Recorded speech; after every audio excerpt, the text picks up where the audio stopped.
দল নিবন্ধন ৩১ আগস্টের মধ্যে তদন্ত প্রতিবেদন দিতে ইসির নির্দেশ। নতুন রাজনৈতিক দল নিবন্ধনের জন্য ২২টি দলকে মাঠ পর্যায়ের তদন্তে পাঠিয়েছে নির্বাচন কমিশন ইসি। এসব দলের জেলা ও উপজেলা পর্যায়ে দপ্তরের অস্তিত্ব ও কার্যকারিতা সরেজমিনে যাচাই করে আগামী ৩১ আগস্টের মধ্যে প্রতিবেদন জমা দেওয়ার নির্দেশ দিয়েছে সংস্থাটি।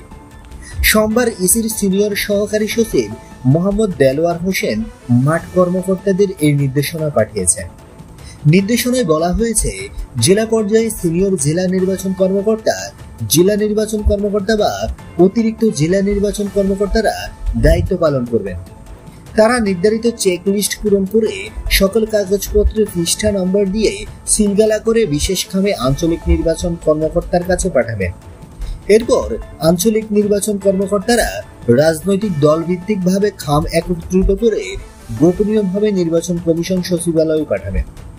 একইভাবে উপজেলা পর্যায়ে তদন্ত কার্যক্রম সম্পাদন করবেন সংশ্লিষ্ট উপজেলা নির্বাচন কর্মকর্তারা। তারাও চেকলিস্ট পূরণ করে কাগজপত্র সিলগালা করে জেলা পর্যায়ে পাঠাবেন। জেলা নির্বাচন কর্মকর্তারা উপজেলা থেকে পাওয়া খামগুলো রাজনৈতিক দল ভিত্তিকভাবে একত্রিত করে বিশেষ খামে সিলগালা করে কমিশন সচিবালয়ে পাঠাবেন।